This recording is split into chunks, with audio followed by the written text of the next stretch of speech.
Good afternoon. Today is the 28th of January, and following on from the video I did earlier this month, I'd like to look at the worst selling cars of 2018. Should be fun.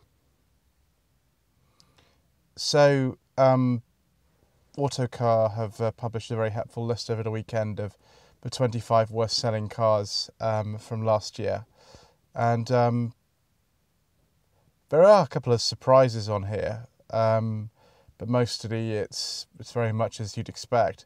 The sort of bigger manufacturers don't feature in here at all: Ford, Vauxhall, Volkswagen, Mercedes-Benz, people like that. But the smaller ones, they're on there quite a lot, actually. So Rolls-Royce actually have at least 3 models on this list. And the numbers from 25th place up to 1st, they're only in double figures. For example, the Rolls-Royce Phantom sold 98 cars last year. One of the surprises for me on here was Subaru, the BRZ, which is a identical car to the Toyota GT86, which is generally regarded as one of the best sporting cars that you can buy for about £25,000, is on here, and Subaru sold 96 of them, which I think is pretty remarkable. Lotus is also on the list. The Elise, which is the cheapest Lotus on sale, only sold 75 cars last year, just 75. Also, we've got Bentley, which sold just get this right here, 72 of the Mulsanne models. None of these cars are bad, and some of them are really nice. It's just, a lot of them are very expensive, or they're very rare, and nobody wanted them. The Infiniti Q60, Infiniti had a terrible year last year. Their overall sales were down something like 50% in 2018, and the Infiniti Q60 sold just 67 cars in the entirety of the year. Now you compare that to something like the BMW 3 Series. If that sells, 20,000-30,000 in a year, I mean, it's no comparison whatsoever, is there? Although I just said Vauxhall probably wouldn't be on the list. The Vauxhall Cascada, which was an open-top version of somewhere in between an Insignia and an Astra, they're actually on this list at number 15. They sold just 51 of the Cascadas. Now, they'd sort of been discontinued and gone out of production at the end of 2017, so all the cars there were just from stock. But nevertheless, I don't think anybody had ever heard of those cars, so that's another reason. That's why Vauxhall probably just got rid of them.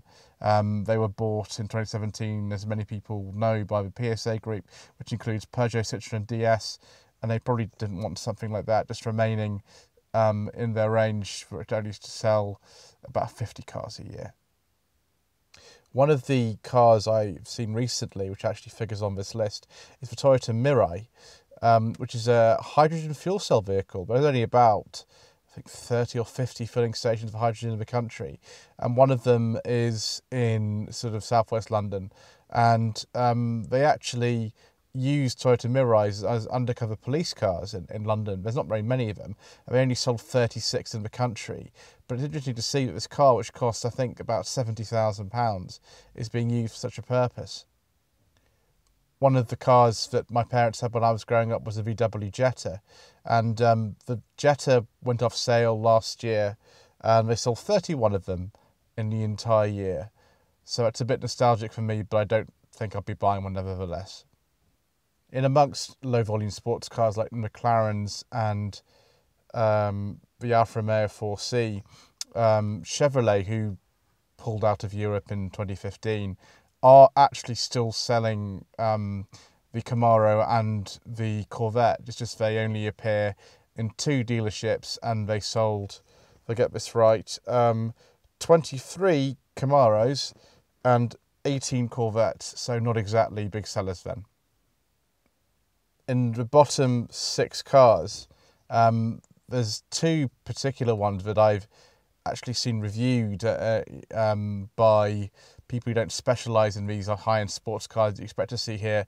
And that's the Subaru Levorg, and they sold 18 of those, and the Peugeot Ion.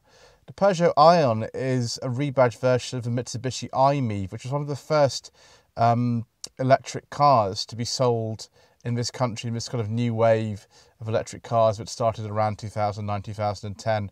I didn't even know that car was still on sale. And most people obviously didn't, because they sold seven in 2018. Brilliant. As far as I know, the same dealership in Virginia Water that sells Chevrolet, Camaros and Corvettes also sells Cadillacs. And the worst selling car of all in Britain last year was a Cadillac Escalade. Now, any of you who are from America will know that it's not a very suitable vehicle for European conditions, and that really goes to prove it, because they sold 4 of them last year. Another former General Motors car would be the old Holden, known in this country as the VXR8. Those finished production in 2017, and last year some people personally imported them over as the Vauxhall VXR8, and they sold 9 Vauxhall VXR8s. And of course they're going to go up in value a lot because of scarcity and nostalgia too. So I really hope that you enjoyed this little look at some really, really poor selling cars from last year. Maybe there are 1 or 2 surprises on there for me. I mean, certainly didn't read it this properly and didn't realise Vauxhall was on there twice. But don't forget to subscribe to my YouTube channel. Don't forget to like this video. My website is www.lloydvehicleconsulting.co.uk. My Facebook page is facebook.com/Lloyd Vehicle Consulting.